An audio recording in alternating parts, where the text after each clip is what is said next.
The privilege to invite the Honorable Minister for Law and Justice, Barrister Dr. Muhammad Farogh Naseem, to enlighten us about his vision for women's empowerment and equal representation in the legal profession of Pakistan. So please.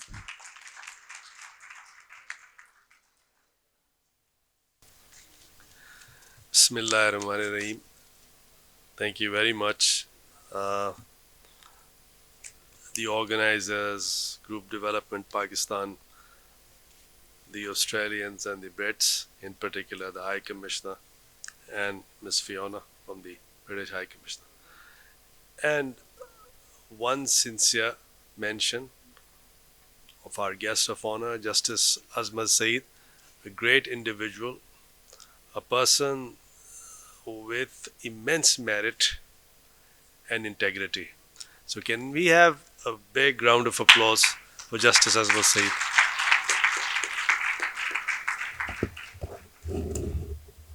Thank you. I'm also very grateful to my dear sister Valerie Khan of the Group Development Pakistan and how she has partnered with us at the Law Ministry. And of course, I would fail in my fundamental duty if I don't mention my Parliamentary Secretary, Barrister Malika Bukhari, a young global leader and obviously a leader in her own right. On a lighter note, जो आपने कहा ना कि पता नहीं आगे क्या होगा, तो I don't have the crystal ball. Maybe you do. Uh, Before I say anything further, may I just say, may I just share a few observations with you? When I started my legal profession, that was the early 90s, and of course, there were women in Karachi where I started practice. But of course, now the scenario is not all that bad.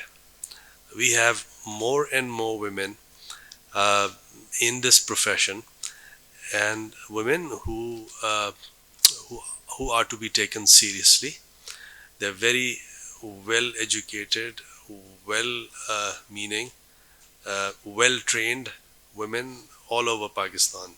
So the things are changing. We do have the fundamental document, i.e., when I talk about fundamental document, I talk of our constitution, in which there is Article 25(2), which says that there shall be no gender discrimination. And then, of course, we have Article 34, where it says that the state has to ensure full participation of women in all spheres of life. All spheres of life.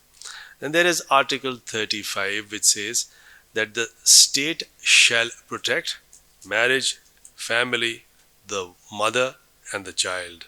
We also have Article 37 C, which says that children and women should not be employed in vocations uh, which are unsuited to their age or to their gender. Then, of course, we have the fundamental right of life, which read with Article 25(2) and Articles 34, 35, and 37, they provide the platform. They provide the legal and the constitutional platform that we require for any uh, proper participation of women in this profession. But before I know my sister said don't you have very little time, so I'll try to stick to. But may I share one thing with you?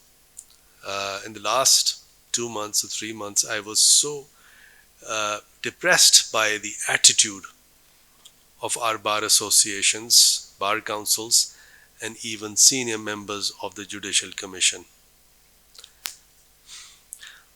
You know, whenever a woman is, she's tipped or she's proposed to be elevated, there is a voice, a male voice from somewhere, and they say that look, we need women on merit. We cannot uh, we cannot uh, elevate a woman who's not merited. And then suddenly there's a woman from the Lahore High Court, a merited woman, a judge, who stands on her own merit. And I think her judgments speak. She competes with any great male legal brain. But then what happens? The Bar Association opposes, the Bar Councils, they oppose.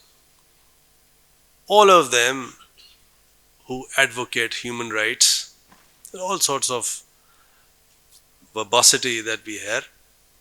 And when the time comes, some of the senior members of the Judicial Commission, who in our hearts of hearts, we think, oh, he's a man who is a liberal human being, and they are opposing this woman being elevated. The first judge of the Supreme Court would be.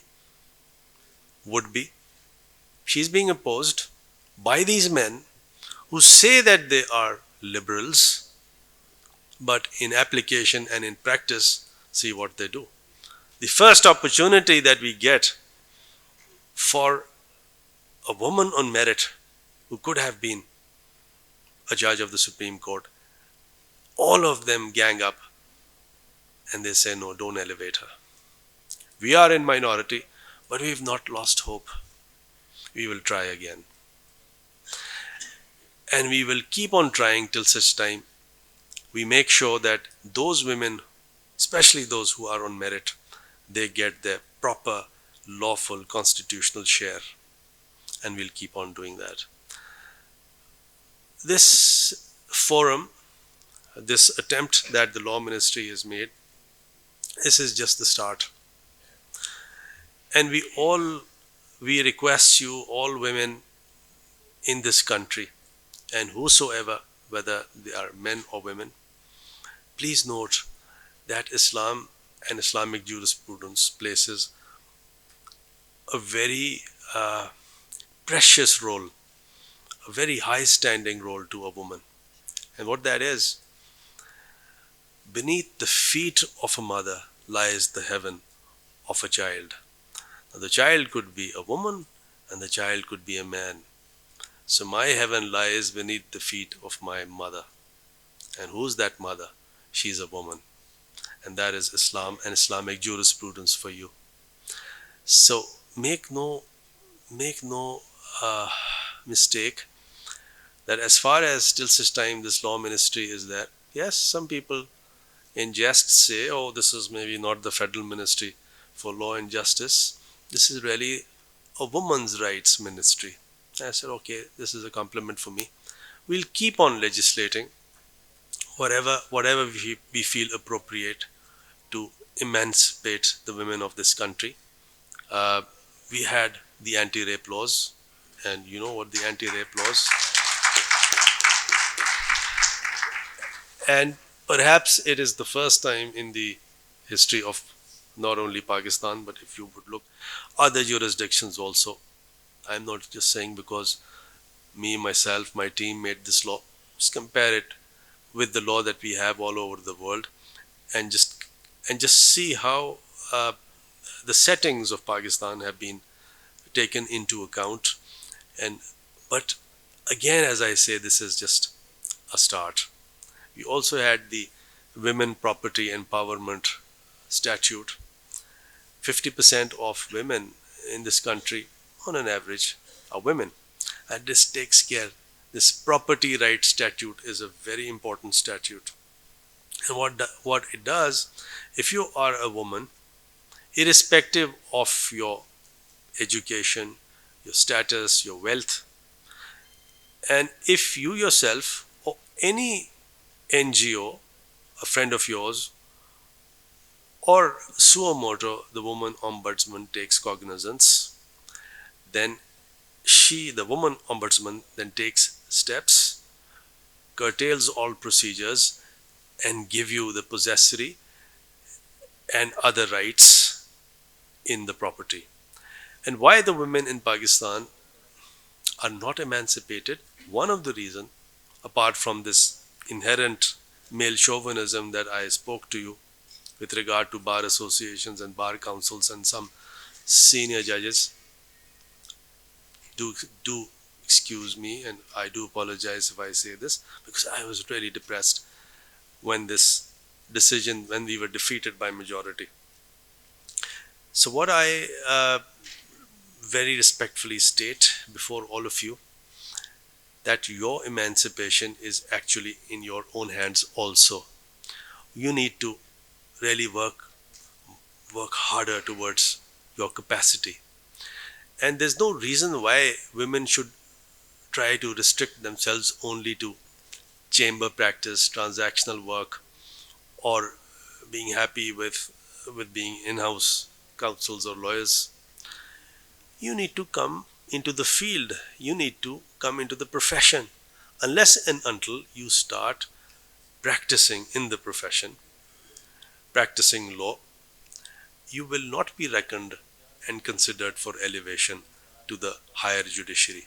Lower judiciary, of course, there is quite a change. The change is welcome. We have far more many female judges in Pakistan in the lower judiciary today than it were, say, 30 years ago when I started practice.